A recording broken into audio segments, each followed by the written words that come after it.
All right, folks, it's a little better than 8 p.m. on this beautiful Thursday evening. We've got a perfect remedy for a daily disaster. I don't know how else to call it. I'm on the last row. I've been out here since 5:30. Let me start from the beginning. If you keep up with the channel and the videos, you know that today was a huge production day for this farm.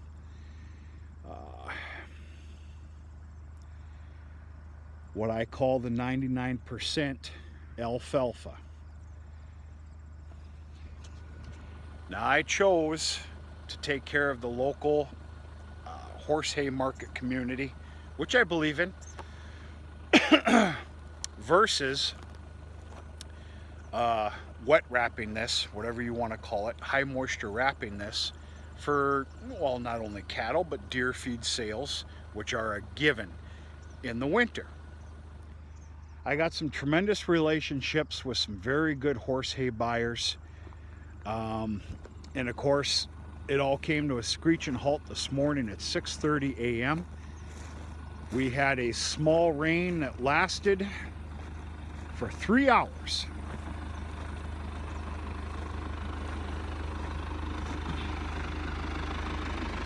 Followed by about a good 5 hours of cloud cover. Baling hay was not an option.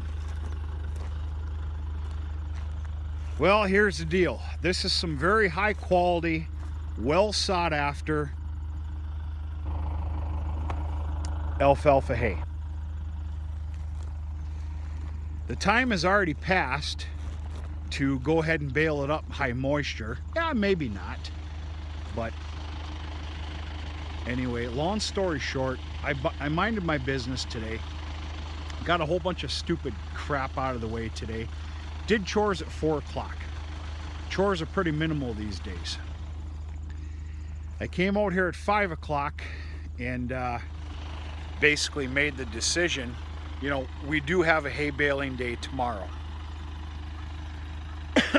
But I'm going to show you something. All right, top layer is withered. Looks real nice. You hear that? It's kind of crunchy, right?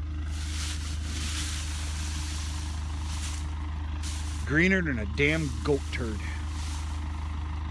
What happened is that rain was long enough where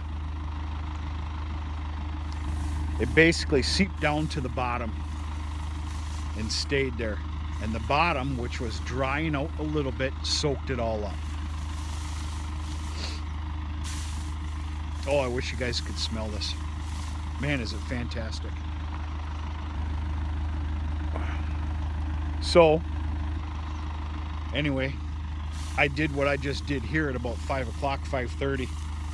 And I made a decision for the first time in the Vieser Farm history. Hay was raked at about 5:30 p.m.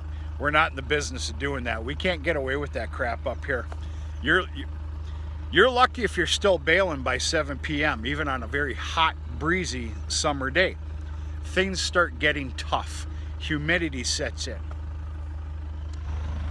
I figure this is the only way to save this sought after, valuable crop. Rake it. Understand, I've been at this since 5:30 p.m. This sun's been almighty powerful, and I think more importantly, what we're doing here is we're turning the row and letting it breathe. If you can make that make sense. I believe this is the only savior to be baling by about 1 o'clock tomorrow in a perfect world versus 3 or 4. Well, I can't afford that. So we'll see what happens. I don't know. But, you know, there's a lot of different scenarios here. This is alfalfa. This is the purest stand I have. I do call it 99%. Well, the thing with alfalfa, what makes it so sought after and what I'm going to say valuable as a feed source is the alfalfa leaves. Here's a green chunk that was on the bottom right here.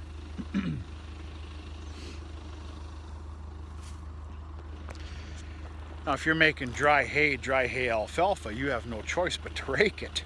You're going to suffer some leaf loss. Comes with the territory.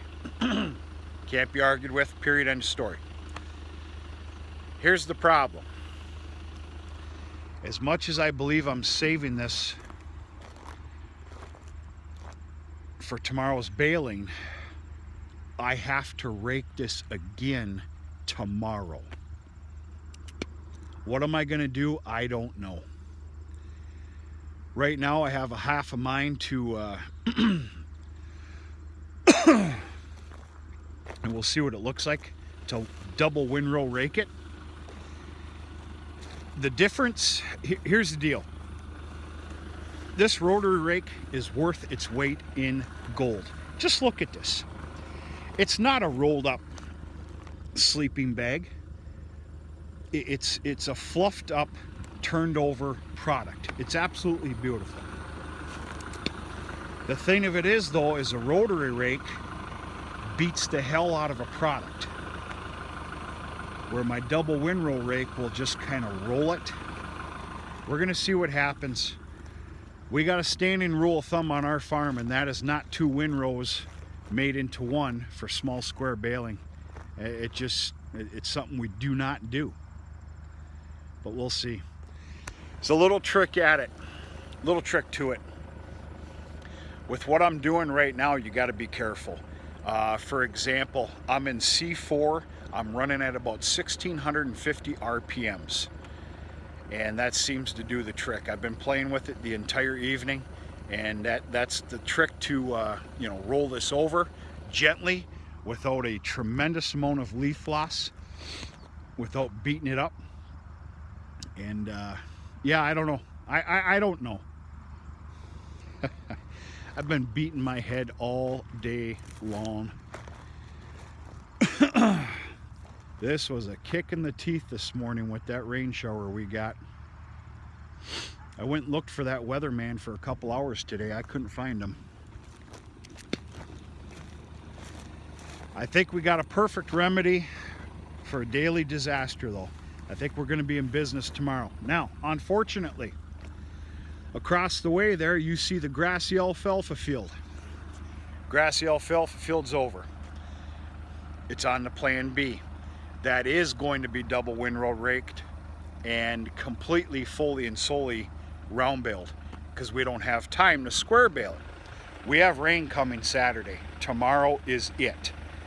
So anyway, yeah, it sucked. I had to bite the bullet. I had to make about 12, 13, 14 phone calls here and some messages today and letting everybody know, sorry, your alfalfa's not ready. You know, let everybody know respectfully. As you know, we got rain this morning. We got a bale day tomorrow, but you have to be okay, if you are, with it receiving a little bit of rain and being baled a day later than what it should have. Most of everybody was okay with it. They do want to be kept in the loop, and I respect that.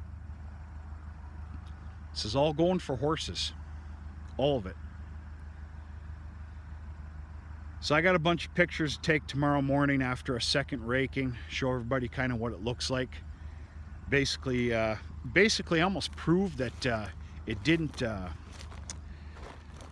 oh, what's the word I'm looking here for? Basically that it didn't bleach too bad, and it actually didn't. It's actually quite nice. It's just wet. That bottom layer just kept it all in. It soaked up that moisture from the top. Top got burned off by probably about 2:30 this afternoon. but that bottom layer just kept it in. What a pain in the ass.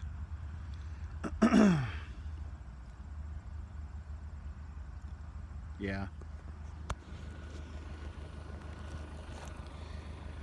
Plan B, I raise cattle for a living. This will just all be square baled, respectfully. You know, if the horse hay buyers come and they don't see this fit, which they will, most of them will, some of them won't, and that's okay. It's all going to be thrown up in the haymow. I'm going to be filling the inside of the barn here this winter, and I need a lot of square bales, a lot. So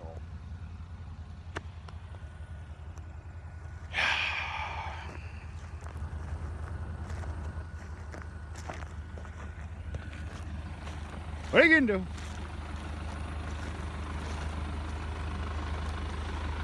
Yeah, this is a first for the Vieser farm. Raking hay at night.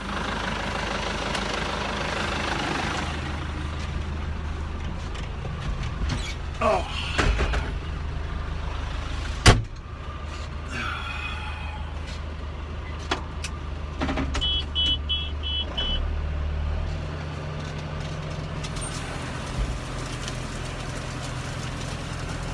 Yeah, C4, about 1650.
A lot of you can see that rake is hitting the ground.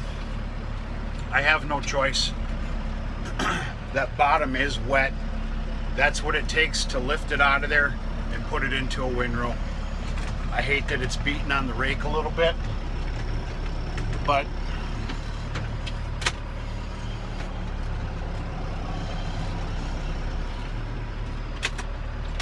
yeah, there's no choice.